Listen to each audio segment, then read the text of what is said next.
ನಮಸ್ಕಾರ, news of ಹಿಂದೂಸ್ತಾನ್ಗೆ ಸ್ವಾಗತ. ನಾನ್ ತಾನಮ್ಮ. ಕರ್ನಾಟಕ ರಕ್ಷಣಾ ವೇದಿಕೆ ಬಗ್ಗೆ ಯತ್ನಾಳ್ ಅವರು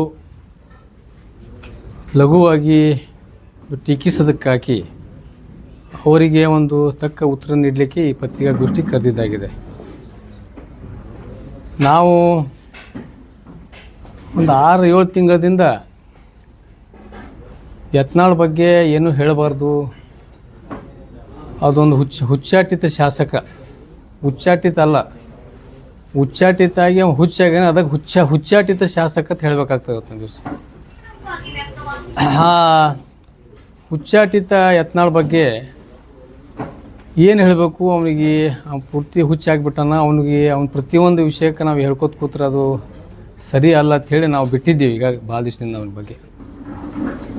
ಈಗ ಮತ್ತೆ ಕರ್ನಾಟಕ ರಕ್ಷಣಾ ವೇದಿಕೆ ಬಗ್ಗೆ ನಿನ್ನೆ ಮಾಧ್ಯಮದ ಮುಂದೆ ಕೆಲವು ಮಾತನಾಡಿದ್ದಕ್ಕಾಗಿ ಅವರಿಗೆ ಒಂದು ಸರಿಯಾದ ಉತ್ತರ ನೀಡಬೇಕು ತಮ್ಮ ಮುಖಾಂತರ ಅಂಥೇಳಿ ನಾನು ಇವತ್ತು ಪತ್ರಿಕಾ ಮಾಧ್ಯಮ ಗೋಷ್ಠಿಯನ್ನು ಕರೆದಿದ್ದೇನೆ. ಈಗ ಅದು ಯಾಕೆ ನಾನು ಯತ್ನಾಳ್ ಬಗ್ಗೆ ಒಟ್ಟೆ ಹೇಳೋದು ಬಂದ್ ಮಾಡಿದ್ದೆ ಅಂದ್ರೆ, ಅದು ಯಾವಾಗ ಪಕ್ಷದಿಂದ ಉಚ್ಚಾಟನೆ ಅವರಿಗೆ ಮಾಡಿದ ನಂತರ ಅದು ಭಾಳ ಹುಚ್ಚಾಗಿಬಿಟ್ರೆ. ಮೊದಲು ಸ್ವಲ್ಪ ಹುಚ್ಚಿದ್ದ ಇಲ್ಲಿ ನಡೀತದೆ ಬಿಡೋದು ಬಿಟ್ಟಿದ್ದೆವು. ಈಗ ಏನಾಗ್ಬಿಟ್ರಂದ್ರೆ, ಈಗ ನಾವೊಂದು ಹಿಂದಿನ ಒಂದು ಉದಾಹರಣೆ ಹೇಳಿದ್ದೆ. ಈ ಸಾಕಿದ ನಾಯಿಗೆ ಮತ್ತು ಬೀದಿ ನಾಯಿಗೆ ಏನು ಫರಕ್ ಐತತ್ ಅನ್ನೋದು. ಸಾಕಿದ ನಾಯಿ ಅಂತ ಯಾಕೆ ಹೇಳಿದೆ ಅಂದ್ರೆ, ಒಂದು ಪಕ್ಷ ಒಳಗಿದ್ದವ, ಒಂದು ಬೆಲ್ಟ್ ಹಾಕಿದ್ರು ಅವ್ರು ಪಾರ್ಟಿಯವರು, ಯಡಿಯೂರಪ್ಪ ಅವರು, ಅದೆಲ್ಲ ಕೂಡಿ ಅವ್ರಿಗೆ. ಆ ಬೆಲ್ಟ್ ಬಿಚ್ಕೊಂಡು ಒದ್ದು ಹೊರಗೆ ಹಾಕಿದ ನಂತರ ಅದು ಏನಾಗ್ಬಿಟ್ಟಂದ್ರೆ ಎಲ್ಲ ಓಣಿ ಒಳಗೆ ಹೊಯ್ಕೂತ್ ತಿರುಗಾಡಕತ್ತದ. ಈಗ ಬಗಳ್ಕೊತ ಈಗ ಬಗಳುದು ಬಂದ್ ಮಾಡ್ಬೇಕಂತ ನಾವು ಸಾಕಷ್ಟು ವಿಚಾರ ಏನು ಹೇಳಬೇಕು ಇವನಿಗೆ, ಅದು ನಾಯಿ ಬಗಳ್ತದ ಹೋಗಿ ಬಿಡೋದು ಹೇಳಿ ಬಿಟ್ಟರು ಸಹಿತ ಅದು ತಂದು ಚಾಳಿ ಬೀಳಾಕತ್ತಿಲ್ಲ. ಅದಕ್ಕೇನದ, ನಾವು ಆ ಚಾಳಿ ಬಿಡಿಸ್ಬೇಕಂತೇಳಿ ಭಾಳಷ್ಟು ಮಂದಿ ಹೇಳಿದ್ರು ಸಹಿತ ಅವ್ನಿಗೇನಾಗ್ಬಿಟ್ಟದಂದ್ರೆ, ಈ ದೊಡ್ಡ ನಾಯಕರ ಬಗ್ಗೆ BJP ಪಕ್ಷದರಲ್ಲಿ ನಾಯಕರು ಯಾರು ಇರಲಿ, ಬೇರೆ ಬೇರೆ ಕಾಂಗ್ರೆಸ್ ಪಕ್ಷದಲ್ಲಿರಲಿ, ಬೇರೆ ಬೇರೆ ಯಾವುದೇ ಪಕ್ಷದ ಜನತಾದಳದಲ್ಲಿ ಅವ ಏನು ಮಾಡಿಬಿಡ್ತಾನಂದ್ರೆ, ದೊಡ್ಡ ನಾಯಕರಿಗೆ ಟೀಕೆ ಮಾಡಿದ್ಕೂಡ ನಾ ಭಾಳ ಹೈಲೈಟ್ ಆಗ್ತೀನಿ, ನಾನು ದೊಡ್ಡ ಲೀಡ್ರ್ ಆಗ್ತೀನಿ ತಿಳ್ಕೊಂಡ. ನಾವು ಅದೊಂದು ಚಾಳಿ ಮೊದಲಿಂದ ಅವ ಈಗ ಚಾಲೂ ಮಾಡಿಬಿಟ್ಟಾನ. ಈಗ ನಾ ಅವ್ನಿಗೆ ಏನು ಬೀದಿ ನಾಯಿ ಮತ್ತು ಸಾಕಿದ ನಾಯಿ ಯಾಕೆ ಹೇಳ್ತಂದ್ರೆ, ಈಗ ಅದು ಬೆಲ್ಟ್ ತೆಗೆದ ನಂತರ ಅದು ಏನಾಗ್ಬಿಟ್ಟದ, ಈಗ ಉಚ್ಚಾಟಿತ ಏನು ಪಕ್ಷದಿಂದ ಅವನಿಗೆ ಇದೇ ರೀತಿ ಹಿಂಗೆ ಮಾಡ್ಲಕತ್ತಾನ ಅಂತೇಳಿ ಅವನಿಗೆ ಪಕ್ಷದಿಂದ ಉಚ್ಚಾಟನೆ ಮಾಡಿದರು. ನೀವು ಹುಚ್ಚುಚ್ಚರಂಗೆ ಮಾಡಿ ಪ್ರತಿಯೊಂದು ಬಗಳ್ಕೊಳಕತ್ತಾನ. ಇದು ಬಗಳುದು ಬಿಟ್ಟದು ಕಚ್ಚು ಸ್ವಲ್ಪ ಮಂದಿಗೆ ಇವ ಸಾಕಿದ ಜನರಿಗೆ ಏನದ, ಇವ ಬಗಳುದು ಮತ್ತು ಎಲ್ಲಿ ನಮ್ಮ ಕಚ್ತಾನ ಇದು ಮಾಡ್ತಾನೆ ಅಂಥೇಳಿ ಅವನಿಗೆ ಬೆಲ್ಟ್ ತಕ್ಕೊಂಡು ಹೊರಗೆ ಹಾಕಿಬಿಟ್ರು. ಅದು ಬೀದಿ ನಾಯಿ ಆಗಿ ಎಲ್ಲ ಕಡೆ ಬಗಳ್ಕೊತ ತಿರುಗಾಡಕತ್ತಾನ. ನಿನ್ನೆ ಏನು ಮಾಡಿಬಿಟ್ಟಂದ್ರೆ, ಒಂದು ಮಾಧ್ಯಮದ ಮುಂದೆ ಕರ್ನಾಟಕ ರಕ್ಷಣಾ ವೇದಿಕೆ ಅಲ್ಲ, ಅದು ಕಾಂಗ್ರೆಸ್ ರಕ್ಷಣಾ ವೇದಿಕೆ ಆಗಿದೆ ಅಂತ ಹೇಳಿದ್ರು ನಿನ್ನೆ. ಅವು ಈಗ ನಿನ್ನೆ ಒಂದು ವಾಟಾಳ್ ನಾಗರಾಜ್ ಅವರು ಕಾವೇರಿ ನೀರಿನ ವಿಷಯ ಕುರಿತು ಒಂದು ಬಂದನ್ನು ಕಾಲ್ ಮಾಡಿದ್ರು. ಅವರು ಆ ಒಂದು ವಿಷಯದ ಅನುಗುಣವಾಗಿ ಇವರು ಕರ್ನಾಟಕ ರಕ್ಷಣಾ ವೇದಿಕೆಯವರು ಯಾಕೆ ಬೆಂಬಲ ಕೊಟ್ಟಿಲ್ಲ ಬಂದಕ್ಕಂತ ಹೇಳಿ, ಇವರು ಕರ್ನಾಟಕ ರಕ್ಷಣಾ ವೇದಿಕೆ ಅಲ್ಲ, ಇದು ಕಾಂಗ್ರೆಸ್ ರಕ್ಷಣಾ ವೇದಿಕೆ ಐತಿ. BJP ಸರ್ಕಾರ ಇದ್ದಾಗ ಟಣತು ಭಾಳ ಜಿಗಿದಾಡಿ ಹೋರಾಟ ಮಾಡ್ತಿದ್ರು. ಅದಕ್ಕಾಗಿ ಇವರು ಯಾಕೆ ಮಾಡಿಲ್ಲ ಅಂಥೇಳಿ ನಿನ್ನೆ ಮಾಧ್ಯಮದ ಮುಂದೆ ಹೇಳಿದರು. ನಾನು ಅವ್ರಿಗೊಂದು ಪ್ರಶ್ನೆ ಇವತ್ತು ಕೇಳ್ತಾ ಇದ್ದೀನಿ. ಇದೇ ಒಂದು BJP ಶಾಸಕ ಇದ್ದಾಗ ಕಾವೇರಿ ಹೋರಾಟಕ್ಕೆ ಬಂದ್ ಕರೆ ವಾಟಾಳ್ ನಾಗರಾಜ್ ಅವರು ಒಂದು ಬಂದ್ ಕರೆ ಕೊಟ್ಟಾಗ ಏನು ಇವರೇ ಒಂದು ಸವಾಲು ಹಾಕಿದರು, ನಂಬಲ್ಲಿ ಬಿಜಾಪುರ ಯಾರು ಬಂದ್ ಮಾಡ್ತಾರೆ ನಾನು ನೋಡ್ತೀನಿ ಅಂತ ಹೇಳಿ.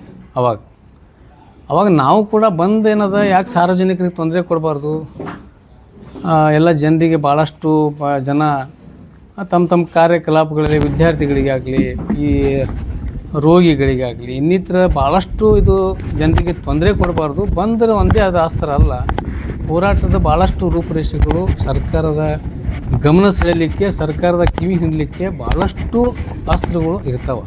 ಇದು ಬಂದ್ ಏನದ ಒಂದು ಕೊನೆ ಅಸ್ತ್ರ ಇದು. ಈ ಬಂದ್ ಮಾಡೋದ್ರಿಂದ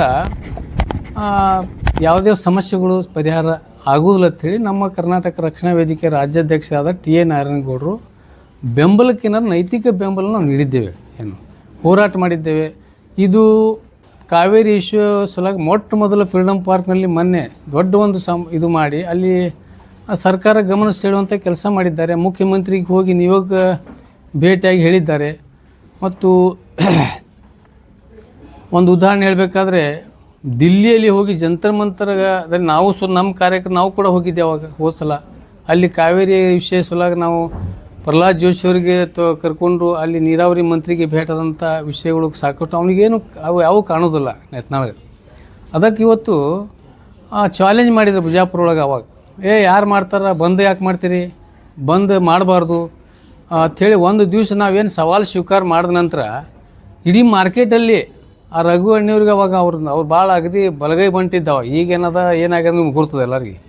ರಘು ಅಣ್ಣಿಗೇರಿ ಕರ್ಕೊಂಡು ಅವ್ರು ಕೆಲವು ಚೇಲಾಗಳು ಹಿಡ್ಕೊಂಡು ಇಡೀ ಮಾರ್ಕೆಟ್ ತುಂಬ ಗುಲಾಬಿ ಹೂವು ಹಂಚ್ಲಾಕತ್ರು. ಅವಾಗ ನಾವು ಬಂದು ಹೋದ್ಸಲ ಕಾವೇರಿ ಇದೇ ಸಮಯಕ್ಕೆ ಮಾಡಿದಾಗ ನಾವು ಬೆಂಬಲ ಕೊಟ್ಟಾಗ ಬಂದ್ ಮಾಡಬೇಡ್ರಿ, ನೀವು ಬಂದ್ ಮಾಡಬೇಡ್ರಿ ಅಂಥೇಳಿ ಎಲ್ಲರ ಕೈ ಮುಗಿದು ವ್ಯಾಪಾರಸ್ಥರಿಗೆ ಗುಲಾಬಿ ಹೂ ಕೊಡ್ಕೊತ ತಿರುಗಾಡಿದ್ರಿ ಅವರು.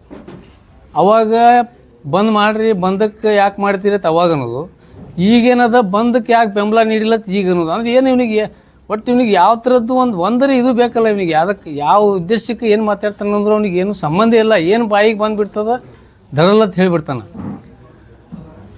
ಇಂಥ ವಿಷಯಕ್ಕೇನದ ನಿನ್ನೆ ನಮ್ಮ ರಾಜ್ಯಾಧ್ಯಕ್ಷರಾದ ಟಿ.ಎ. ನಾರಾಯಣಗೌಡರ ಬಳಿ ಸಾಯಂಕಾಲ ಇಬ್ಬರು ಟಿ ವಿ ಚಾನಲ್ ವರದಿಗಾರರು ಹೋಗಿದ್ದರು. ಈ ಯತ್ನಾಳ್ ಬಗ್ಗೆ ಈ ರೀತಿ ಹೇಳ್ಯಾರ, ನಿಮ್ಮ ಪ್ರತಿಕ್ರಿಯೆ ಏನಂತ ಹೇಳಿ ಕೇಳಕ್ಕೆ ಹೋದಾಗ ನಮ್ಮ ರಾಜ್ಯಾಧ್ಯಕ್ಷರ ಟಿ.ಎ. ನಾರಾಯಣಗೌಡರು ಏನು ಹೇಳಿದ್ರಂದ್ರೆ, ಯತ್ನಾಳ್ ಅಂತ ಕೇಳಿದ್ರು ಅವರು. ಇಂಥ ಬೀದಿ ನಾಯಿಗಳಿಗೆ ಉತ್ತರ ಕೊಡುವಂಥ ಅಲ್ಲ, ನನ್ನ ಕಾರ್ಯಕರ್ತರು ಅವನಿಗೆ ಉತ್ತರ ಕೊಡ್ತಾರೆ ಅಂತ ಹೇಳಿದ್ರು ಅವರು. ಬೀದಿ ನಾಯಿಗಳಿಗೆ ಬೊಗಳವರಿಗೆ ಅಂಥವ್ರು ಉತ್ತರ ಕೊಟ್ಟರೆ ನಂದು ಮರ್ಯಾದೆ ಅಲ್ಲ. ನಾನು ಇಡೀ 80 ಲಕ್ಷ ನೋಂದಾಯಿತ ಸದಸ್ಯರ ಸಾಮ್ರಾಜ್ಯದ ಅಧ್ಯಕ್ಷ ಅಂತ ಹೇಳಿದ್ರು ಅವರು. ಇಂಥ ಚಿಲ್ಲರ್ ಇಂಥ ರಾಜಕಾರಣಿಗಳಿಗೆ ಅವ್ನ ಯತ್ನಾಳ್ ಬಗ್ಗೆ ನನಗೇನು ಅವ್ನಿಗೆ ಉತ್ತರ ಕೊಟ್ಟರೆ ನಂದು ಮರ್ಯಾದೆ ಅಲ್ಲ ಅಂತ ಹೇಳಿಬಿಟ್ರು ನಮ್ಮ ರಾಜ್ಯಾಧ್ಯಕ್ಷ ನಿನ್ನೆ ಸಾಯಂಕಾಲ. ಇಂಥ ವಿಷಯಗಳು ಇವತ್ತು ಕರ್ನಾಟಕ ರಕ್ಷಣಾ ವೇದಿಕೆ, ಇದು ನಮ್ಮ ಕರ್ನಾಟಕ ರಕ್ಷಣಾ ವೇದಿಕೆ ತಮಗೆಲ್ಲರಿಗೂ ಗುರ್ತಿದ್ದಾಗೆ ಇಡೀ ನಾಡಿನ ಜನರಿಗೆ ಎಲ್ಲ ಗುರ್ತೈತಿ. ಮೂಲೆಯಲ್ಲಿ ನಮ್ಮ ಕಾರ್ಯಕರ್ತರು ಇವತ್ತು ಪಡೆ ಇದೆ. ಇದು ಒಂದು ಜಾತ್ಯತೀತ ಸಂಘಟನೆ, ಇದೊಂದು ಪಕ್ಷಾತೀತ ಸಂಘಟನೆ. ಕಾರ್ಯಕರ್ತರು ಮತ್ತು ಪದಾಧಿಕಾರಿಗಳು ಯಾವುದೇ ಪಕ್ಷದ ಅಭಿಮಾನಿಗಳಿರಬಹುದು, ಆದರೆ ಪಕ್ಷದಲ್ಲಿ ಯಾವುದೇ ಪದಾಧಿಕಾರಿ ಇಲ್ಲ. ಮತ್ತು ಇದರಲ್ಲಿ ನಾವು ಮೊದಲಿಗೆ ನಮ್ಮದೊಂದು ಸಿದ್ಧಾಂತ ಏನಿದೆ ಅಂದರೆ, ನಾಡಿಗೆ ಅನ್ಯಾಯ ಆದಾಗ, ಜಲಕ್ಕೆ ಅನ್ಯಾಯ ಆದಾಗ ಮತ್ತು ನೆಲಕ್ಕೆ ಭಾಷೆಗೆ ಏನಾರು ಅನ್ಯಾಯ ಆದಾಗ ಯಾವುದೇ ಮುಲಾಜಿಲ್ಲ, ಯಾವುದೇ ಸರ್ಕಾರ ಇಲ್ಲ. ಅದು ನಾವು ಕಟಬದ್ಧರಾಗಿ ಅವರ ಒಂದು ವಿರುದ್ಧ ಕಿವಿ ಹಿಂಡುವಂಥ ಕೆಲಸ ಭಾಳಷ್ಟು ಸಮಯದಲ್ಲಿ ಮಾಡಿದ್ದಾಗಿದೆ. ಇವರಿಗಿಷ್ಟು ಗುರುತಿಲ್ಲ. ನಾರಾಯಣಗೌಡ ಬಗ್ಗೆ, ಕರ್ನಾಟಕ ರಕ್ಷಣಾ ವೇದಿಕೆ ಬಗ್ಗೆ ಹೇಳ್ತಾರೆ. ಇದು ಕಾಂಗ್ರೆಸ್ ಕರ್ನಾಟಕ ರಕ್ಷಣಾ ವೇದಿಕೆ ಅಂದ್ರೆ ನಮ್ಮ ಹೋರಾಟಗಳು ಯಾವಾಗಲೂ ಯಾವುದೇ ಸರ್ಕಾರ ಇರಲಿ ನಾವು ಮಾಡಿದ್ದು ಸಾಕಷ್ಟು ಉದಾಹರಣೆಗಳು ಅದಾವ, ತಮಗೂ ಕೂಡ ಗುರ್ತೈತಿ. ಈಗ ಹೋದ ಸಲನೇ ಮೊನ್ನೆ ಕಾಂಗ್ರೆಸ್ ಸರ್ಕಾರ ಇದ್ದಾಗೆ ಮಾನ್ಯ ಸಿದ್ದರಾಮಯ್ಯ ಅವರು ಮುಖ್ಯಮಂತ್ರಿ, ಉಪಮುಖ್ಯಮಂತ್ರಿ ಡಿ.ಕೆ. ಶಿವಕುಮಾರ್ ಇದ್ದಾಗ ಈ ಒಂದು ಕನ್ನಡ ನಾಮಫಲಕ್ಕಾಗಿ 60% ನಾಮಫಲಕದಲ್ಲಿ ಕನ್ನಡ ಕಡ್ಡಾಯವಾಗಿ ಆಗಲೇಬೇಕಂಥೇಳಿ ಒಂದು ದೊಡ್ಡ ಐತಿಹಾಸಿಕ ಹೋರಾಟ ಬೆಂಗಳೂರಿನಲ್ಲಿ ನಾವು ಮಾಡಿದ್ದೆವು. ಆ ನಿಮಿತ್ತ ಪ್ರಯುಕ್ತವಾಗಿ ಆಗ ಕಾಂಗ್ರೆಸ್ ಸರ್ಕಾರದೇ ಮುಖ್ಯಮಂತ್ರಿ, ಕಾಂಗ್ರೆಸ್ ಸರ್ಕಾರದೇ ಉಪಮುಖ್ಯಮಂತ್ರಿ ಇದ್ದಾಗೆ ನಾವು ಹೋರಾಟ ಮಾಡಿದ್ದು. ನಮ್ಮ ಟಿ.ಎ. ನಾರಾಯಣಗೌಡರು 16 ದಿವಸ ಪರಪ್ಪನ ಅಗ್ರಹಾರ ಜೈಲಿನಲ್ಲಿ, ಅವ್ರ ಜೊತೆ ನಾವು ಕೂಡ 14 ದಿವಸ, ನಾನು ನಮ್ಮ ಮಹಾದೇವರಾವ್ಜಿ ಉಪಾಧ್ಯಕ್ಷರು, ನಾವು 14 ದಿವಸ ರಾಜ್ಯಾಧ್ಯಕ್ಷರ ಜೊತೆ ನಾವು ಪರಪ್ಪನ ಅಗ್ರಹಾರದಲ್ಲಿ ನಾವು ಜೈಲು ವಾಸ ಮಾಡಿದ್ದೆವು. ಇನ್ನೂ ಅದು ಮೊಕದ್ದಮೆ ನಡೀತಾ ಇದೆ. ಇಂಥವು ಹಲವಾರು ಕೇಸ್ಗಳು ನಮ್ಮ ಮೇಲೆ 7 ಕೇಸ್ ಇದ್ದಾವೆ. ನಮ್ಮ ರಾಜ್ಯಾಧ್ಯಕ್ಷರ ಮೇಲಂತೂ ಭಾಳಷ್ಟು ಈ ನಾಡಿನ ಹಿತಕ್ಕಾಗಿ, ನಾಡಿನ ಭಾಷೆಗಾಗಿ ಮತ್ತು ಜಲಕ್ಕಾಗಿ, ನೆಲಕ್ಕಾಗಿ ಪ್ರತಿಯೊಂದು ವಿಷಯ ಏನಾದರೂ ಕೇಂದ್ರ ಸರ್ಕಾರ ಮಲ್ತಾಯಿ ಧೋರಣೆ ಮಾಡಿದಾಗ ಮತ್ತು ಯಾವುದೇ ಸರ್ಕಾರ ಈ ಒಂದು ನನ್ನ ನಾಡಿನ ಜನತೆಗೆ ಏನಾದರೂ ಅನ್ಯಾಯ ಆದಾಗ ತಕ್ಕ ಒಂದು ಮೊಟ್ಟ ಮೊದಲೇ ಹೋರಾಟ ಇಳಿಲೋಡು ಹಾದಿ ಮೇಲೆ ಇಳುವಂಥ ಹೋರಾಟ ಮಾಡುವಂಥ ಸಂಘಟನೆ ಅಥವಾ ಯಾವ ವ್ಯಕ್ತಿ ಇದ್ದರೆ ಅವರು ಟಿ ಎ ನಾರಾಯಣಗೌಡ ಕರ್ನಾಟಕ ರಕ್ಷಣಾ ವೇದಿಕೆ. ಇಂಥ ಎಲ್ಲ ವಿಷಯಗಳು ಇದ್ರೂ ಸಹಿತ ಇವತ್ತು ಕರ್ನಾಟಕ ರಕ್ಷಣಾ ವೇದಿಕೆ ಕಾಂಗ್ರೆಸ್ ರಕ್ಷಣಾ ವೇದಿಕೆ ಅಂತ ಹೇಳುವಂಥ ಇದು ಮೂರ್ಖ ಯತ್ನಾಳ ಏನದಲ್ಲ, ಇವನಿಗೆ ನಾನು ಮತ್ತೊಮ್ಮೆ ಇಲ್ಲಿ ಎಚ್ಚರಿಕೆ ಕೊಡ್ತಾ ಇದ್ದೀನಿ. ಕರ್ನಾಟಕ ರಕ್ಷಣಾ ವೇದಿಕೆಯ ಬಗ್ಗೆ ಆಗಲಿ, ಯಾಕಂದರೆ ನಿನಗೇನದ ನಿನ್ನ ಜೀವನ ಒಳಗೆ ನಿಂದು ಮೊದಲು ನೀನು ನೋಡ್ಕೊ. ಮೊದಲ ನಿನಗೇನು ನೈತಿಕ ಐತಿ ಮತ್ತೊಬ್ರಿಗೆ ಹೇಳಕ್ಕೆ? ನೀ ಯಾವ ಹೋರಾಟ ಮಾಡಿ ನೆಲ ಜಲ ಭಾಷೆ ಬಗ್ಗೆ ಒಂದು ದಿವಸರೇ ಕನ್ನಡ ಭಾಷೆ ಬಗ್ಗೆ ಮಾತಾಡಿ, ಮತ್ತು ನೀನು ಕೇಂದ್ರ ಸರ್ಕಾರದ ಮಂತ್ರಿ ಕೂಡ ಆಗಿದ್ದೀನಿ ನಾನು. ಏನು ಅವಾಗ ರೈಲ್ವೆದಲ್ಲಿ ಒಂದು ಕನ್ನಡ ನಾಮಫಲಕ ಹಾಕ್ಲಕ್ಕೆ ನಿನಗೆ ಆಗಿಲ್ಲ, ಒಬ್ಬ ರೈಲ್ವೆ ಮಂತ್ರಿ ಇದ್ದಾಗ. ಈಗ ಮೊನ್ನೆ ಸೋಮಣ್ಣವ್ರು ಇದ್ದರು, ಕೆಲವೊಂದು ಅವರು ಕನ್ನಡ ಒಂದು ವಿಚಾರಗಳಲ್ಲಿ ಕೆಲವೊಂದು ಸ್ಪಂದಿಸ್ತಾ ಇದ್ದಾರೆ. ಅವರು ಈಗ ನಮ್ಮ ರೈಲ್ವೆ ಮಂತ್ರಿ ಕೆ ಎನ್ ಸೋಮಣ್ಣವ್ರು ಅದಾರಲ್ಲ, ಅವರು ಪ್ರತಿಯೊಂದು ನಮ್ಮ ರಕ್ಷಣಾ ವೇದಿಕೆಯೊಳಗೆ ಯಾರ್ಯಾರು ಯಾವಾಗ ಹೋಗಿ ಏನು ಮನವಿ ಕೊಡ್ತೇವೆ ನಾವು ಅದಕ್ಕೆಲ್ಲ ಸ್ಪಂದಿಸಿ ಕೆಲವೊಂದು ಇಂಪ್ಲಿಮೆಂಟ್ ಅವರು ಮಾಡ್ತಾ ಬಂದಿದ್ದಾರೆ. ಇವರು ಏನು ಪುಣ್ಯಾತ್ಮ ಬಂದು ಬಿಜಾಪುರದ ಬೆಂಗಳೂರು ಹೋಗ್ಲಿಕ್ಕೆ ಇನ್ನೂವರೆಗೆ ರೈಲ್ವೆ ಆಗಿಲ್ಲ. ನಾವೇನೋ ತಿಳ್ಕೊಂಡಿದ್ದೇವೆ ನಮ್ಮ ಲೋಕಸಭಾ ಸದಸ್ಯರು ಮಂತ್ರಿಗಳು ಕೇಂದ್ರ ಮಂತ್ರಿ ರೈಲ್ವೆ ಮಂತ್ರಿನಾಗೇನಪ್ಪ ನಮಗೆ ಒಂದು 4-5 ಕಡೆ ಅನುಕೂಲ ಆಗುವಂತಂದ್ರೆ ರೈಲ್ವೆ ಆಗ್ಬೋದು ತಿಳ್ಕೊಂಡಿದ್ದೇವೆ. ಬೆಂಗಳೂರಿಗೆ ಹೋಗ್ಲಿಕ್ಕೆ ಇನ್ನೂವರೆಗೆ ನಮಗೆ ರೈಲ್ವೆ ಆಗಿಲ್ಲ. ಇಂಥ ಎಲ್ಲ ವಿಷಯಗಳು ಇಟ್ಕೊಂಡು ಇವತ್ತು ಏನು ನೈತಿಕ ಐತೈತಿ ಮತ್ತೊಬ್ರಿಗೆ ಹೇಳಕ್ಕೆ? ಬರೀ ಇಂಥ ಅವ್ನಿಗೇನು ಚಾಳಿ ಏನಾಗ್ಬಿಟ್ಟದಂದ್ರೆ ಬರೀ ದೊಡ್ಡವ್ರಿಗೆ ಈಗ ಏನಾಗ್ಯದ ಟಿ ಎ ನಾರಾಯಣಗೌಡ್ರ ಬಗ್ಗೆ ಮತ್ತು ರಕ್ಷಣಾ ವೇದಿಕೆ ಇದೊಂದು ಟ್ರೆಂಡ್ ಭಾಳ ಯಾರು ಹೆಚ್ಚು ಪ್ರಚಾರದಲ್ಲಿ ಜನಪ್ರಿಯ ಆಗಿ ಇಡೀ ನಾಡಿನಲ್ಲಿ ಯಾರು ಭಾಳ ಪ್ರಸಿದ್ಧವಾದಂಥ ಸಂಘಟನೆ ಆಗಲಿ ಯಾವ ನಾಯಕ ಭಾಳ ಬೆಳ್ಳಕತ್ತನಂದಾಗ ಅವ್ನು ಟ್ರೆಂಡ್ ಒಳಗಿದ್ದಂದ್ರೆ ಅವ್ನಿಗೆ ಒಟ್ಟು ಟೀಕೆ ಮಾಡಿ ತಾವು ಹೈಲೈಟ್ ಆಗೋದು ನೆಗೆಟಿವ್ ಏನ್ರಿ ಮಾತಾಡಿ. ಈಗ ನೋಡಿರಿ ಎಂಥ ಹುಚ್ಚ, ಇಡೀ ನಾಡಿನಲ್ಲಿ ಪ್ರಜ್ವಲ್ ರೇವಣ್ಣ ಬಗ್ಗೆ ಯಾರೂ ಅದ್ರ ಬಗ್ಗೆ ಪ್ರತಿಕ್ರಿಯೆ ಮಾಡಿಲ್ಲ. ಇಡೀ ಜನತಾದಳದವರೇ ಹೇಳಿಲ್ಲ, ಯಾರು ಬಿ ಜೆ ಪಿದವ್ರ ಬಗ್ಗೆ. ಒಬ್ಬ ನಾಯಕರೇ ಒಬ್ಬನ ಯಾವ ವ್ಯಕ್ತಿ ಪ್ರಜ್ವಲ್ ರೇವಣ್ಣದು ರೇಡ್ ಹಾಕಿದ ನಂತರ ಅದ್ರ ಬಗ್ಗೆ ಅವ ಬೆಂಬಲ ನೀಡ್ತಾನಂದ್ರೆ ಈ ರೀತಿ ಒಂದು ಅಂದ್ರೆ ಬೆಂಬಲ ಅಂದ್ರೆ ಮತ್ತು ಅದು ಬೆಂಬಲ ನೀಡ್ದಂಗೆ ಆಗಿಬಿಡ್ತದೆ. ಈ ರೀತಿ ಒಬ್ಬರೇ ಎಲ್ಲರೇ ಪತ್ರಿಕೆಗಳು ನಾವು ಯಾವ ವ್ಯಕ್ತಿನೂ ಕೂಡ ಪ್ರಜ್ವಲ್ ರೇವಣ್ಣ ಹಾಕಿದ್ದು ತಪ್ಪೈತೆ ಅಂತ ಹೇಳಿ ಯಾರೂ ಅದ್ರ ಬಗ್ಗೆ ಮಾಡಿಲ್ಲ. ಇದು ಏನದು ಇಂಥವ್ರಿಗೆ ಬೆಂಬಲ ನೀಡ್ತಾನವ ಅಂದಾಗ ಇವೆಲ್ಲ ಸಿ ಡಿ ಕಂಪ್ನಿ ಇವೆಲ್ಲ ಒಂದು ಸಂಘಟನೆ ಮಾಡೋಕೆ ಅಸೋಸಿಯೇಷನ್ ಮಾಡ್ಕೋಬೇಕು ಇವರು ಹಾಗೆ ಇವನು ಏನದಾನ. ಮತ್ತು ಇನ್ನೊಂದು ಪ್ರಜ್ವಲ್ ರೇವಣ್ಣ ಅದು ಹಾಕಿದ್ದು ಹಂಗದ ಹಿಂಗೈತಿ ರಾಜಕೀಯ ಐತಿ ಅದು ಬಿಡದಿ ಸಲುವಾಗಿ ಮಾಡ್ಲಕತ್ತಾರ, ಅದು ಅಂದರೆ ಇಂಡೈರೆಕ್ಟ್ಲಿ ಅವನಿಗೆ ಬೆಂಬಲ ಕೊಟ್ಟಂಗೆ ಆಗ್ತದೆ ಈ ರೀತಿ ಹೇಳಿದ್ರೆ. ಇಂಥವ್ರಿಗೆ ಇಡೀ ರಾಜ್ಯದಲ್ಲ ಇಡೀ ರಾಷ್ಟ್ರದಲ್ಲಿ ಇಡೀ ವಿಶ್ವದಲ್ಲೇ ಅಂಥ ಒಂದು ಹಗರಣಗಳು ಮಾಡಿ ಒಳಗೆ ಹೋದಂಥ ಒಬ್ಬ ಆರೋಪಿಗಳ ಬಗ್ಗೆ ಇವ್ರು ಬೆಂಬಲ ನೀಡ್ತಾರಂದ್ರೆ ಇವನು ಎಷ್ಟು ನೈತಿಕ ಮತ್ತು ಎಷ್ಟು ಇವ್ದು ಐತೆ ಅನ್ನೋದು ಇದ್ರ ಮೇಲೆ ನಾವು ಇವತ್ತು ವಿಚಾರ ಮಾಡಬೇಕಾಗ್ತದೆ. ಅದ್ರ ಜೊತೆಗೆ ಏನದ ಇವನು ಏನೂ ನೈತಿಕತೆ ಇಲ್ಲ. ಈಗ ಮೊನ್ನೆ ಸೋಮಣ್ಣ ಅವರು ನಡುವೊಂದು ಯಾವುದೋ ಒಂದು ಮತ್ತೆ ವೈರಲ್ ಆಗಿತ್ತು TV9 ಒಳಗೆ. ಸೋಮಣ್ಣ ರೈಲ್ವೆ ಮಂತ್ರಿಯವರು ಅವ್ರು ವಾಕ್ಸಮರ ಆಗುವಾಗ ಅವ್ರು ಕೇಳಿದ್ರು ಮೊನ್ನೆ ಒಂದು 2-3 ದಿವಸ ಹಿಂದೆ ಮತ್ತೆ ವೈರಲ್ ಆಗಿತ್ತು ಅದು. ವಾಜಪೇಯಿ ಪ್ರಧಾನಮಂತ್ರಿ ಆಗುವ ಸಮಯದಲ್ಲಿ ನೀ ಎಷ್ಟು ರೊಕ್ಕ ತೊಗೊಂಡ್ಯಪ್ಪ ಅಂತ ಕೇಳಿದ್ರು ಅವ್ರಿಗೆ. ಅದಕ್ಕೆ ನಿರಂತರ ಉತ್ತರ ಕೊಡಬೇಕಾಗಿತ್ತು ಅವ್ರಿಗೆ. ಅಲ್ಲಿ ಏನು ಹೇಳ್ತಾರೆ ಪ್ಯಾ ಮಾಡ್ಕೋದು ಬರೀ ಇಲ್ಲ ಹಿಂಗೆ ಆಯ್ತು ಅಂದರೆ ಪುನಃ ಹೇಳಬೇಕಾಗಿತ್ತು, ನಾವು ರೊಕ್ಕ ತೊಗೊಂಡಿಲ್ಲ ಅದು ಸಿದ್ಧ ಮಾಡು, ಇಲ್ಕಂದ್ರೆ ನೀರು ರಾಜೀನಾಮೆ ಕೊಡು, ನಾನು ರಾಜೀನಾಮೆ ಕೊಡ್ತೀನಿ, ನಾನು ರಾಜಕೀಯ ನಿವೃತ್ತಿ ಅಂತ ಹೇಳಬೇಕು. ಅವಾಗ ಇವೆಲ್ಲ ನಾಟಕ ಕಂಪ್ನಿ ಬಿಡೋಪ್ಪ. ಅದಕ್ಕಾಗಿ ಏನದ ಎಲ್ಲ ಜನರಿಗೆ ನಿಂದು ಇತಿಹಾಸ ಗುರ್ತದ. ಈ ಹೋಗಿಗೇನದ ಸಂಘಟನೆಗಳ ಮೇಲೆ ನಮ್ಮ ಕರ್ನಾಟಕ ರಕ್ಷಣಾ ವೇದಿಕೆ ಏನೇನು ಮಾಡ್ಲಾಕತ್ತೀವೋ ಏನಿಲ್ಲ. ಇವತ್ತು ರೈಲ್ವೇದಲ್ಲಿ ಕನ್ನಡದಲ್ಲಿ ಪರೀಕ್ಷೆ ಬರೆಯುವಂಥದ್ದೊಂದು ಏನಾದರೂ ಒಂದು ಕಾರ್ಯ ಇವತ್ತು ಆಗಿದ್ದರೆ ನಮ್ಮ ಹೋರಾಟದ ಪ್ರತಿಫಲ. ಕರ್ನಾಟಕ ರಕ್ಷಣಾ ವೇದಿಕೆ ನಾರಾಯಣಗೌಡರ ನೇತೃತ್ವದಲ್ಲಿ ಏನು ಹೋರಾಟ ಮಾಡಿದ್ವಿ ಅದರ ಪ್ರತಿಫಲದಿಂದ ಇವತ್ತು ರೈಲ್ವೆ ಪರೀಕ್ಷೆಯಲ್ಲಿ ಏನು ಹಿಂದಿ ಇಂಗ್ಲೀಷ್ ಪರೀಕ್ಷೆ ಏನಿತ್ತು ಅದು ಏನದ ಕನ್ನಡದಲ್ಲಿ ಮಾಡುವಂಥದ್ದು ಏನಾದರೂ ಕೆಲಸ ಇವತ್ತು ಆಗಿದ್ದರೆ ಅದು ನಮ್ಮ ಹೋರಾಟದ ಪ್ರತಿಫಲ. ಅದರ ಜೊತೆಗೆ ಇವತ್ತು ಎಷ್ಟೆಷ್ಟು ಸಲ ಹೋರಾಟಗಳು ಕರ್ನಾಟಕದಲ್ಲಿ ಆಗ್ಯಾವ, ಯಾವ್ಯಾವ ಸಂದರ್ಭದಲ್ಲಿ ಜೈಲು ಹೋಗ್ಯಾರ ಅಂದ್ರೆ ಕಾಂಗ್ರೆಸ್ ಸರ್ಕಾರ ಇದ್ದಾಗೆ ನಮ್ಮ ಕರ್ನಾಟಕ ರಕ್ಷಣಾ ವೇದಿಕೆ ರಾಜ್ಯಾಧ್ಯಕ್ಷರು ನಾವು ಕಾರ್ಯಕರ್ತರು ಇವತ್ತು ಜೈಲಿಗೆ ಹೋಗಿದ್ದ ವಿಷಯ ಅದಾವೆ. ಬೇರೆ ಪಕ್ಷದ ಇದ್ದಾಗ ನಾವು ಎಂದೂ ಜೈಲಿಗೆ ಹೋಗಿಲ್ಲ. ಬೇರೆ ಸರ್ಕಾರ ಇದ್ದಾಗ ನಾವು ಜೈಲಿಗೆ ಹೋಗಿದ್ದೇ ಕಾಂಗ್ರೆಸ್ ಸರ್ಕಾರ ಇದ್ದಾಗೆ ಎಲ್ಲರೂ ಜೈಲಿಗೆ ಹೋಗಿದ್ದೆವು. SM ಕೃಷ್ಣ ಇದ್ದಾಗ 2.5 ತಿಂಗಳೇನದ ಇದೇ ಕಾವೇರಿ ಇಶ್ಯೂ ಒಳಗೆ ನಮ್ಮ ನಾರಾಯಣಗೌಡರು ಪರಪ್ಪನಗರದಲ್ಲಿ ಅವರ ಮೊದಲೇ ಮಗು ಏನದ ಅವ್ರು ಹುಟ್ಟುವಂಥ ಸಂದರ್ಭದಲ್ಲಿ ಕೂಡ ಅವ್ರು ಜೈಲೊಳಗಿದ್ದರು. ಅಂಥ ಒಂದು ಖುಷಿ ಪಡುವಂಥ ಸಂದರ್ಭದಲ್ಲಿ ಕೂಡ ಇವರು ನಾಡ ನುಡಿಗಾಗಿ ಮತ್ತು ಜಲಕ್ಕಾಗಿ ಈ ನಾಡಿನ ನನ್ನ ಮಗು ಭಾಳ ಮಹತ್ವ ಅಲ್ಲ, ನನ್ನ ನಾಡಿನ ಜನ ಭಾಳ ಮಹತ್ವ ಅಂಥೇಳಿ ಅವರು ಜೈಲಿಗೆ ಒಂದು 2.5 ತಿಂಗಳು ಇಂಥ 37 ಇವತ್ತು 70 ಕೇಸ್ ನಮ್ಮ ರಾಜ್ಯಾಧ್ಯಕ್ಷ ಟಿ ಎ ನಾರಾಯಣಗೌಡ ಮೇಲಿದೆ. ಇದು ಯಾವುದಕ್ಕಂದ್ರೆ ಇದು ಯಾವುದೇ ಒಂದು ಕ್ರಿಮಿನಲ್ ಮಾಡಿ ಅಥವಾ ಏನಾದರೂ ಈಗ ಹೋಗ್ಯಾರಲ್ಲ ಭಾಳಷ್ಟು ಜನ ಏನು ಅಂಥ ಕೇಸ್ ಅಲ್ಲ.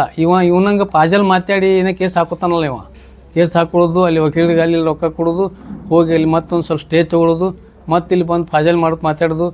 ಇವನಂಗೆ ಏನದ ಇಲ್ಲಿ ಹೆಣ್ಮಕ್ಳ ಮೇಲೆ ಗುಲಾಲ ಹಾರಿಸಿ ಕೋಲ್ಹಾಪುರ್ಗೆ ಓಡಿ ಹೋಗುವಂಥದ್ದು ನಾವು ಎಂದೂ ಹೋರಾಟಗಾರರು ಎಂದು ಕೇಸ್ ಆ ರೀತಿ ಅಂಥವು ಕೇಸ್ ಹಾಕ್ಕೊಂಡಿಲ್ಲ. ಕೋಲ್ಹಾಪುರ ಜೈಲ್ದಿಂದ ಮೆತ್ತಿನ ಇವರು SP ಅವರು ಒದ್ದು ತೊಗೊಂಡ್ಬಂದರು ಲಾಜ್ ಒಳಗೆ ಹೋಗಿ ಹೊಕ್ಕೊಂಡಿದ್ದೆ ಅವಾಗ ಗಾಂಧಿ ಚೌಕ್ ಒಳಗೆ ಹೆಣ್ಮಕ್ಳ ಮೇಲೆ ಗುಲಾಲ್ ಹಾರಿಸಿದ್ದ ಮೋದಿಯವರು ವಿಜಯೋತ್ಸವ ಪ್ರಧಾನಿಯವರು ವಿಜಯೋತ್ಸವ ಆ ಸಂದರ್ಭದಲ್ಲಿ ಆ ಹೆಣ್ಮಕ್ಳು ಗುಲಾಲ್ ಮುಂದೆ ಸ್ವಲ್ಪ ಅಲ್ಲಿ ಘರ್ಷಣೆ ಆಯಿತು. ಘರ್ಷಣೆ ಆದ್ಕೊಂಡು ಮುಂದೆ ಸ್ವಲ್ಪ ಕೋಮುಗಲಭೆ ಆಗುವಂಥ ಸಂದರ್ಭ ಇದು ಆಗೋಣ ಪೊಲೀಸರು ಲಾಠಿ ಚಾರ್ಜ್ ಮಾಡೋದು, ಅಲ್ಲಿ ಆ ಕಡೆ ಕೆಲವೊಬ್ರಿಗೆ ಈ ಕಡೆ ಕೆಲವೊಬ್ರಿಗೆ ಒಳಗೆ ಹಾಕಿದ್ರು. ಏನದ ಎಲ್ಲ ಕಾರ್ಯಕರ್ತರಿಗೆ ಜಗಳ ಹಚ್ಚಿ ಕೋಲ್ಹಾಪುರ ಲಾಜ್ ಒಳಗೆ ಹೋಗಿ ಡೊಕ್ಕೊಂಡು ಕೂತಿದ್ದ ಓಡಿ ಹೋಗಿ ರಾತ್ರಿ. ಅವು ಕಾರ್ಯಕರ್ತರಲ್ಲಿ ಏನು ಮಾಡಬೇಕು ಅವನ ಜೊತೆ ಇದ್ದವರೆಲ್ಲರೂ ಅವಾಗ ಹೋಗಿ ಒದ್ದು ತೊಗೊಂಡು ಅಂಥ ಕೇಸ್ ಹಾಕೊಂಡ. ಇಲ್ಲಿ ಏನದ ಪಾಜಲ್ ಯಾವುದಾರ ಏನರೇ ಮಾತಾಡೋದು ಬರೀ ಸಾಬ್ರು ಪಾಕಿಸ್ತಾನ ಇದು ಬಿಟ್ಟರೆ ಅವ್ನಿಗೆ ಏನೂ ಬರೋದಿಲ್ಲ. ಬೇರೆ ಏನರ ಒಂದು ದಿವಸರೇ ನಾಡಿನ ಬಗ್ಗೆ, ನಾಡಿನ ಕನ್ನಡ ಭಾಷೆ ಬಗ್ಗೆ, ಜಲದ ಬಗ್ಗೆ, ನೆಲದ ಬಗ್ಗೆ ಯಾವುದ್ರು ಈ ಮಹಾರಾಷ್ಟ್ರದ MS ದವ್ರ ಬಗ್ಗೆ ಏನಾರ ಎಂದರೆ ಒಂದು ದಿವಸ ಬೆಳಗಾವಿ ಒಳಗೆ ಏನಾರ ಮಾತಾಡ ನೀವು ಅಲ್ಲಿ ಏನು ಯಾವ MS ದವರು ಕರಾಳ ದಿನ ಆಚರಿಸ್ತಾರೆ ನವಂಬರ್ 1 ದಿವಸ ಇಲ್ಲಿ ಬೆಳಗಾವಿ ಒಳಗೆ ಅಲ್ಲಿ ಸಾಕಷ್ಟು ನಮ್ಮ ಕನ್ನಡಿಗರ ಬಗ್ಗೆ ಅವಮಾನ ಮಾಡ್ತಾರೆ. ಅವು ಇಂಥವು ಎಲ್ಲ ವಿಚಾರಗಳ ಬಗ್ಗೆ ಒಂದು ದಿವಸ ಒಂದು ಶಬ್ದರೇ ನಮ್ಮ ಕನ್ನಡಿಗರ ಬಗ್ಗೆ, ಕನ್ನಡ ಭಾಷೆ ಬಗ್ಗೆ, ಕನ್ನಡದ ನೆಲ ಜಲದ ಬಗ್ಗೆ ಏನಾದರೂ ಹೋರಾಟ ಮಾಡ್ಯಾನ, ಏನು ಹೇಳ್ಯಾನ ಏನು ದಿವಸರೇ ಇವ್ನಿಗೆ ಏನು ನೈತಿಕತೆ ಇಲ್ಲಿ ನಮ್ಮ ರಕ್ಷಣಾ ವೇದಿಕೆ ಬಗ್ಗೆ ಇವನಿಗೆ ಟೀಕೆ ಮಾಡಲಿಕ್ಕೆ. ಅದಕ್ಕಾಗಿ ಇವತ್ತು ಅದೇ ನಮ್ಮ ನಾರಾಯಣಗೌಡರು ಏನು ಹೇಳಿದ್ರು ನಿನ್ನೆ TV ಚಾನಲ್ನಿಂದ, ಅಂಥ ಬೀದಿ ನಾಯಿ ಬಗ್ಗೆ ನಾನು ಉತ್ತರ ಕೊಡೋದಿಲ್ಲ, ನಮ್ಮ ಕಾರ್ಯಕರ್ತರು ಅದ್ರ ಬಗ್ಗೆ ತಕ್ಕ ಉತ್ತರ ಕೊಡ್ತಾರೆ. ಅಂಥ ಸಂದರ್ಭ ಬಂದಾಗ ಅವ್ರು ನಮ್ಮ ಕಾರ್ಯಕರ್ತರು ಇದ್ದಾರೆ ಎಲ್ಲ ಕಡೆ ರಾಜ್ಯ ತುಂಬ. ಅಂಥ ಇವನಿಗೇನದ ಇಂಥವೆಲ್ಲ ಸಣ್ಣ ಪುಟ್ಟ ಏನದ ಬೀದಿ ನಾಯಿಗಳಿಗೆ ಉತ್ತರ ಕೊಡೋದು ನಂದು ಯೋಗ್ಯತೆ ಅಲ್ಲ ಅಂಥೇಳಿ ಅವರು ಇಂಥ ವ್ಯಕ್ತಿಗೆ ನಿರ್ಲಕ್ಷ್ಯ ಮಾಡಿಬಿಟ್ರು ನಿನ್ನೆ. ಅದಕ್ಕೆ ಈಗಾಗಲೇ ನಮಗೂ ಸ್ವಲ್ಪ ನಾಚಿಕೆ ಬರಲಾಗ್ತದೆ. ಏನಪ್ಪ ನಮ್ಮ ರಾಜ್ಯಾಧ್ಯಕ್ಷರು ನಮ್ಮ ನಗರ ಶಾಸಕಿದ್ದಪ್ಪ ಅವ್ನಿಗಿಷ್ಟು ಕೀಳು ಮಟ್ಟದಿಂದ ನೆಗ್ಲೆಕ್ಟ್ ಮಾಡಿಬಿಟ್ಟಲ್ಲ. ನಮಗೆ ಒಂದು ಸ್ವಲ್ಪ ಮನಸ್ಸಿಗೆ ಇದು ಅನ್ನಿಸ್ತದೆ ಇವನು ಹೇಳಿದಕ್ಕೆ ಆ ರೀತಿ ಹಿಂಗೆ ಆಗೋದಕ್ಕೆ. ಅಂದರೆ ಈಗ ನಮಗೂ ಏನದ ಏನೇ ಇರಲಿ ಬಿಜಾಪುರ ಶಾಸಕ ಅಂದ್ರೆ ನಮ್ಮ ಶಾಸಕ. ಈಗ ಅವ್ನಿಗೆ ಏನ್ರಿ ಯಾರು ಅಂದ್ರೆ ನಮಗೂ ಸ್ವಲ್ಪ ಇದು ಆಗ್ತದೆ. ನಮ್ಮ ಬಿಜಾಪುರ ನಗರಕ್ಕೆ ಜನರಿಗೆ ಅಂದಾಗ ಇಷ್ಟು ಕೀಳು ಮಟ್ಟಕ್ಕೆ ನೆಗ್ಲೆಕ್ಟ್ ಮಾಡಿಬಿಟ್ರೆ ಅವ್ನು ನಮ್ಮ ರಾಜ್ಯಾಧ್ಯಕ್ಷರು ಯಾವುದು ಬೀದಿ ನಾಯಿ ಐತಿ ಅದ್ರ ಬಗ್ಗೆ ಏನು ಕೇಳ್ತೀರಿ ಅಂತ ಹೇಳ್ಬಿಟ್ರೆ ಯಾರು ಏನು ಮತ್ತೊಬ್ಬರು ಯಾರು ಒಳ್ಳೆ ನಾಯಕರ ಬಗ್ಗೆ ಕೇಳ್ರಿ ಅಂತ ಹೇಳ್ಬಿಟ್ರು ಅವ್ರು ನಿನ್ನೆ. ಈ ರೀತಿ ಶಬ್ದ ಬರ್ಲಾಕತ್ತವಂದ್ರೆ ಇದು ಭಾಳ ನಾಚಿಗೇಡ್ ಸಂಗತಿ. ಅದಕ್ಕಾಗಿ ಯತ್ನಾಳಗೆ ಮತ್ತೊಮ್ಮೆ ನಾನು ಇವತ್ತು ತಮ್ಮ ಮಾಧ್ಯಮದ ಮುಖಾಂತರ ಎಚ್ಚರಿಕೆನೂ ಕೊಡ್ತೀನಿ. ಯಾವುದೇ ಒಂದು ಸಂಘಟನೆ ಬಗ್ಗೆ ಇದು ನಾನು ಈಗಾಗಲೇ ಹೇಳಿದ ಹಾಗೆ ಟಿ.ಎ. ನಾರಾಯಣಗೌಡದು 80 ಲಕ್ಷ ನೋಂದಾಯಿತ ಸದಸ್ಯರು ಇರುವಂಥ ಒಂದು ದೊಡ್ಡ ಸಾಮ್ರಾಜ್ಯ ಇರುತ್ತೆ. ಏಕೈಕ ಸಂಘಟನೆ ಕರ್ನಾಟಕ ರಕ್ಷಣಾ ವೇದಿಕೆ ನಾರಾಯಣಗೌಡ ನೇತೃತ್ವದಲ್ಲಿ ಐತಿ. ಇದು ಪ್ರತಿಯೊಂದು ಸಂದರ್ಭದಲ್ಲಿ ಏನೇ ನಾಡಿಗೆ ಅನ್ಯಾಯ ಆದಾಗ, ನಾಡಿನ ಯುವಕರಿಗೆ ಉದ್ಯೋಗ ವಿಷಯದಲ್ಲಿ ಆಗಲಿ ಅಥವಾ ಇನ್ನಿತರ ಪ್ರತಿಯೊಂದು ಭಾಷೆಯ ವಿಷಯದಲ್ಲಿ ಆಗಲಿ, ಜಲದ ವಿಷಯ ಆಗಲಿ, ನೆಲದ ವಿಷಯಗಳು ಬಂದಾಗ ಮೊದಲಿಗೆ ಸರ್ಕಾರಕ್ಕೆ ಕಿವಿ ಹಿಂಡುವಂಥ ಕೆಲಸ ಮಾಡೋದೇ ನಾರಾಯಣಗೌಡರು. ಅದಕ್ಕಾಗಿ ಇವತ್ತು ಮತ್ತೊಮ್ಮೆ ಈ ಹೇತನಾಳಗೆ ನಾ ಏನು ಹೇಳೋದಂದ್ರೆ ನೀವು ಸ್ವಲ್ಪ ಎಲ್ಲ ಕಡೆ ಹೆತ್ಕೋತ ತಿರುಗಾಡೋದು ಬಂದ್ ಮಾಡು, ಇದು ಸರಿಯಲ್ಲ. ಯಾಕಂದ್ರೆ ಇದು ನಮ್ಮದು ಮರ್ಯಾದೆ ಹೊಂಟದ. ನೀ ಏನು ಹೇಳ್ತಿ ಬಿಜಾಪುರ ಶಾಸಕ ಹಿಂಗದ ಯಾಕೆ ನಾವೆಲ್ಲ ಜಿಲ್ಲಾಧ್ಯಕ್ಷರು ಫೋನ್ ಹಚ್ಚಿರ ನಾ ಕೆಲವರಲ್ಲಿ ಏನು ರೀ ಅವ್ನು ಬಿಜಾಪುರ್ಗೆ ಹ್ಯಾಂಗಾರೆ ಆರಿಸ್ತಿರ್ತಾರೆ ಅವನಿಗೆ ದಡ್ರ ನನ್ನ ಮಗನಿಗೆ ತಂದರು ಅವರು ಹ್ಯಾಂಗೆ ಇರ್ತಾರೆ ಅವ್ನಿಗೆ ಇಂಥ ದಡ್ಡ ಏನೂ ವಿಷಯ ಗೊತ್ತಿಲ್ಲ, ಏನು ಇದು ಗೊತ್ತಿಲ್ಲ, ಮತ್ತು ಬಾಯಿಗೆ ಬಂದು ಏನು ಹೇಳ್ಬಿಡ್ತಾನಲ್ಲ ಅಂತಂದರು. ನಾವೊಂದೇ ಇಲ್ಲ ಅವ್ನು ಮೊದಲೇ ಅವ್ನು ಸ್ಕ್ರೂ ಲೂಸ್ ಆಗ್ಯಾವ, ಅದ್ರಾಗ ಹೊರಗೆ ಹಾಕ್ಯಾರ ಪಾರ್ಟಿನ ಮತ್ತೊಂದು ಸಲ ಹುಚ್ಚುಸ್ರು ಮಾಡ್ಲಕತ್ತಾನ. ಅವ್ನಿಗೇನೂ ಇಲ್ಲ ಭಾಳ ಅದ್ರಾಗ ಏನಾಗ್ಬಿಟ್ಟದ ಮಾಧ್ಯಮದವ್ರಿಗೆ ಮತ್ತು ನಾಯಕರು ಎಂಟರ್ಟೈನ್ಮೆಂಟ್ ಗಿರಾಕಿ ಆಗಿಬಿಟ್ಟದ. ಅದಕ್ಕೆ ನಾ ಏನು ಮಾಡಿದ್ದೆ, ಇದು ಎಂಟರ್ಟೈನ್ಮೆಂಟ್ ಗಿರಾಕಿ ಐತಿ, ಇವನ ಬಗ್ಗೆ ಏನೂ ಹೇಳಬಾರ್ದು ಅಂತೇಳಿ ಬಿಟ್ಟಿದ್ದೆ ನಾ. ಇವತ್ತು ಸಂಘಟನೆ ಬಗ್ಗೆ ಟೀಕೆ ಮಾಡಿದ್ರಿಂದ ಅನಿವಾರ್ಯವಾಗಿ ಹೇಳಬೇಕಾಗ್ಯದ. ನಾವು ಬೆಂಬಲ ನೈತಿಕ ಬೆಂಬಲ ಕೊಟ್ಟೆವು ಮೊದಲಿಗೆ. ಅದ್ರಾಗ ಏನಾಗ್ಬಿಡ್ತದೆ, ವಾಟಾಳ್ ನಾಗರಾಜು ಒಂದು ಏನದ ಅವ್ರು ಒಳ್ಳೆಯವರು, ಹಿರಿಯ ಹೋರಾಟಗಾರರು, ಅವ್ರ ಬಗ್ಗೆ ನಮ್ಮದು ಅಭಿಮಾನ ಅಪಾರ ಗೌರವ ಇದೆ ಅವ್ರ ಮೇಲೆ. ಆದರೆ ಅವ್ರದ್ದು ಒಂದೇನು ನಮ್ಮದು ಒಂದು ಇದು ಏನಂದ್ರೆ ಅವರು ಪ್ರತಿಯೊಂದು ವಿಷಯಕ್ಕೆ ಬಂದ್ ಅಂತ ಹೇಳಿಬಿಡ್ತಾರೆ. ಬಂದ್ ಅನ್ನೋದಕ್ಕೂ ಮನೆಯಿಂದ ಹೊರಗೆ ಬರೋದಕ್ಕೆ ಪಟ್ನೆ ಪೊಲೀಸ್ ಹಿಡಿದ್ಬಿಡ್ತಾರೆ, ಕಲಾಸ ಅದು ಮುಗಿದ್ಬಿಡ್ತು ಕೆಲಸ. ಬಂದರೂ ಇಲ್ಲ, ಹೋಯ್ತು, ಎಲ್ಲನೂ ಹೋಯ್ತದು. ಅದು ತಾನೇ ಬಾಯಿಗೆ ನಿನ್ನೆ ಗಂಪ್ಲಸ್ ಪಟ್ಟಿ ಕಟ್ಕೊಂಡು ಕೂತು ಹೊರಗೆ ಬಂದುಬಿಟ್ರೆ ಅವ್ರಿಗೆ. ಮುಂದೆ ಅದು ಬಂದಂದ್ರೆ ಅದಕ್ಕೊಂದು ಇದು ಬೇಕಲ್ಲ. ಬಂದಂದ್ರೆ ಕೊನೆ ಅಸ್ತ್ರ ಅದು ಸರ್ಕಾರದ್ದು. ಈಗ ನಾವು ಬಂದಕ್ಕೆ ಯಾಕೆ ನಾವು ಬೆಂಬಲ ಮಾಡೋದಿಲ್ಲ ಅಂದ್ರೆ ಭಾಳಷ್ಟು ಈಗ ಏನಾಗ್ಬಿಡ್ತಾವೆ, ಇಡೀ ಸರ್ಕಾರಕ್ಕಾಗಲಿ ಸಾರ್ವಜನಿಕರಿಗೆ ತೊಂದರೆ ಕೊಟ್ಟು ಬಂದ್ ಮಾಡೋದ್ರಿಂದ ಇದು ಅಲ್ಲ, ಪರಿಹಾರ ಅಲ್ಲ. ಇದು ಕೊನೆ ಅಸ್ತ್ರ ಅಂದರೆ ಭಾಳಷ್ಟು ಇದು ಅದಾವ. ಈಗಾಗಲೇ ಮಾನ್ಯ ಮುಖ್ಯಮಂತ್ರಿಗಳು ಸರ್ವಪಕ್ಷ ಸಭೆ ಕರೆದ್ರು. ಇದೇ ಕಾವೇರಿ ಇಶ್ಯೂ ಸಲಾಗ ಎಲ್ಲ ಮಾಜಿ ಮುಖ್ಯಮಂತ್ರಿಗಳು, ಪಕ್ಷದ ಎಲ್ಲ ವಿವಿಧ ಪಕ್ಷದ ಅಧ್ಯಕ್ಷರುಗಳು, ಎಲ್ಲ MP ಗಳು ಕರೆಸಿ ಅದ್ರ ಬಗ್ಗೆ ಅವರು ಸವಿಸ್ತಾರವಾಗಿ ಅದ್ರ ಬಗ್ಗೆ ಚರ್ಚೆ ಮಾಡಿ ಏನು ಮಾಡಬೇಕು ಅನ್ನೋದು ಅವ್ರು ನಿರ್ಣಯ ಮಾಡ್ಕೊಂಡ್ರು. ಅಂದರೆ ಇದು ಕಾನೂನಾತ್ಮಕವಾಗಿ ನಾವು ಇದಕ್ಕೆ ಹೋರಾಟ ಮಾಡೋಣ ಅಂತ ಹೇಳಿ ಒಂದು ನಿರ್ಣಯ ತೊಗೊಂಡ್ರು ಅವರು. ಎಲ್ಲ ಸರ್ವಪಕ್ಷದವ್ರು ಕೂಡ ನಿರ್ಣಯ ತೊಗೊಂಡ್ರು ಹೋದ 15 ದಿವಸದಿಂದ ಇಲ್ಲಿ ದಿಲ್ಲಿ ಒಳಗೆ. ಮತ್ತು ಯಾರೂ ತಪ್ಪಿಸಿಲ್ಲವ. ಕುಮಾರಸ್ವಾಮಿ ಅವರು ಅದಾರ, ಪ್ರಹ್ಲಾದ್ ಜೋಶಿ ಅವರು ಬಂದಿದ್ದಾರೆ, ಎಲ್ಲ ಪಕ್ಷದ ಸಂಸದರು ಅದಾರಲ್ಲಿ, ಎಲ್ಲ ಪಕ್ಷದ ಅಧ್ಯಕ್ಷರು ಅದಾರ, ಎಲ್ಲ ಮಾಜಿ ಮುಖ್ಯಮಂತ್ರಿಗಳು ಅದಾರ ಎಲ್ಲರೂ. ಅಲ್ಲಿ ಎಲ್ಲ ಒಂದು ನಿರ್ಣಯ ತೊಗೊಂಡಾರ. ಈಗೇನದ ಸುಪ್ರೀಂ ಕೋರ್ಟ್ಗೆ ಈಗಾಗಲೇ ಹಾಕಿದ್ದಾರೆ, ನಡೆದದ ಅದ್ರ ಬಗ್ಗೆ. ಈಗಾಗಲೇ ಮಳಿನೂ ಬರ್ಲಾಕತ್ತ ಇದು ಅದು ಜಲಾಶಯ ಒಳಗೆ ಇದು ಆಗ್ಲಾಕತ್ತ. ಇಂಥದ್ರಾಗ ಬಂದ್ ಮಾಡಿಬಿಟ್ವಿ ಅಂದ್ರೆ ಅದಕ್ಕೆ ಒಂದು ಪರ್ಯಾಯ ಅಲ್ಲ ಅಂಥೇಳಿ ನಾವೇನು ಮಾಡಿವಿ, ನೈತಿಕ ಬೆಂಬಲ, ಹೋರಾಟಕ್ಕೆ ಬೆಂಬಲ ಇದ್ದೇ ಇರ್ತದೆ. ಯಾಕಂದ್ರೆ ಒಬ್ಬ ನಾಡಿನ ಬಗ್ಗೆ ಅಥವಾ ಒಂದು ಯಾವುದೇ ಒಂದು ನೀರಿನ ಬಗ್ಗೆ ಒಬ್ಬ ಹಿರಿಯ ಹೋರಾಟಗಾರ ಒಬ್ಬ ಕರೆ ಕೊಟ್ಟರೆ ಅಂದ್ರೆ ನಾವು ಕೂಡ ನೈತಿಕ ಬೆಂಬಲ ನೀಡಬೇಕಾಗ್ತದೆ ಮಾಡಿವಿ. ಅದ್ರ ಬಂದ್ ಮಾಡಲಿಕ್ಕೆ ನಾವು ಎಂದೂ ಇದು ಮಾಡಿಲ್ಲ.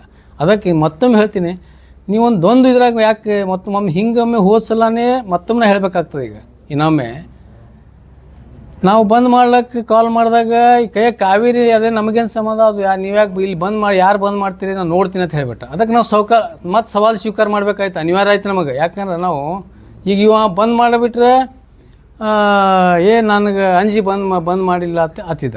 ಅದಕ್ಕೆ ನಾವೇನು ಮಾಡಿದ್ವಿ, ಆಯಿತು ನಾವು ಬಂದ್ ಮಾಡ್ತೀವಿ, ಏನು ಮಾಡ್ತೀವಿ ಮಾಡತ್ತೆ ಹೇಳಿ ನಾವು ಬಂದಕ್ಕೆ ಕಾಲ್ ಮಾಡಿದೆವು. ಕಾಲ್ ಮಾಡಿ ಅವ್ರ ಆಫೀಸ್ ಮುಂದೆ ಅವಂದೇ ಪುತ್ಳಿ ಸುಟ್ಟಿದೆವು ನಾವು. ಏನ್ರಿ ಅವನದು ಪುತ್ಳಿ ಮಾಡಿ ಅವ್ನು ಇದು ಮಾಡಿ ಸತ್ತ ಅವ್ನ ಗೇಟ್ ಮುಂದೆ ಹೋಗಿ ಅವ್ನ ಬೋರ್ಡ್ ಮುಂದೆ ಅದು ದೊಡ್ಡ ಎಲ್ಲ ತಾವು ಮಧ್ಯಮದವ್ರು ಎಲ್ಲ ಬಂದಿದ್ರು ಅವಾಗ ಎಲ್ಲ ಇದು ಆಯಿತು. ಅವಾಗ ಇದು ಮಾಡಿ ಇವ್ರು ಎಲ್ಲಿ ನಾವು ಸವಾಲು ಸ್ವೀಕಾರ ಮಾಡೋಣ ಎಲ್ಲ ಮಾರ್ಕೆಟ್ ಒಳಗೆ ಮೀಟಿಂಗ್ ಕರೆದು ಅವ್ರಿಗೆಲ್ಲರಿಗೆ ಕೈ ಮುಗಿದ್ರು. ಇಲ್ಲ ನೀವು ದಯಮಾಡಿ ಬಂದ್ ಮಾಡಬೇಡ್ರಿ, ಗುಲಾಬಿ ಹೂವು ಕೊಡೋದು ಎಲ್ಲ ಈ ರೀತಿ ಹಿಂಗೆ ಮಾಡಿಕೊಂಡು ಒಮ್ಮೆ ಬಂದು ಯಾಕೆ ಮಾಡ್ತಿರತ್ತಾರ, ಈಗ ಬಂದ್ ಮಾಡಿರಲ್ಲ, ಬೆಂಬಲ ಯಾಕೆ ಕೊಟ್ಲತ್ತಾನ, ಈಗ ಹುಚ್ಚುಚ್ಚರಂಗೆ ಮಾತಾಡಿದ್ರಿಂದ ಅದಕ್ಕೆ ಏನಾಗ್ಬಿಟ್ಟದ, ಇದು ಹುಚ್ಚು ಹಿಡಿದ್ಬಿಟ್ಟದ ಇವನಿಗೆ. ಅದಕ್ಕೆ ನಮ್ಮದು ಮರ್ಯಾದೆ ತೆಗಿಲಾಕತ್ತಾನ ಇಡೀ ರಾಜ್ಯೊಳಗೆ, ತಂದಂತೂ ಮರ್ಯಾದೆನೇ ಇಲ್ಲ. ಅದಕ್ಕೆ ಮತ್ತೊಮ್ಮೆ ಯತ್ನಾಳ್ ಅವರಿಗೆ ನಾನು ಕರ್ನಾಟಕ ರಕ್ಷಣಾ ವೇದಿಕೆಯಿಂದ ಎಚ್ಚರಿಕೆ ಕೊಡ್ತೀನಿ. ತಾವು ನೀ ಮತ್ತೊಮ್ಮೆ ಏನಾದರೂ ಇಂಥ ಆಜಲ್ಲ ಇಂಥ ಚಿಲ್ಲರ್ ಏನರೇ ಮಾತಾಡಿದೆ ಅಂದ್ರೆ ನಿನಗೆ ತಕ್ಕ ನಾವು ನಮ್ಮ ಕಾರ್ಯಕರ್ತರಿಂದ ನಿನಗೆ ತಕ್ಕ ಪಾಠ ಕಲಿಸ್ಬೇಕಾಗ್ತದೆ ಹೇಳಿ ಈ ಸಂದರ್ಭದಲ್ಲಿ ಎಚ್ಚರಿಕೆ ನೀಡ್ತಾ ಇದ್ದೀವಿ.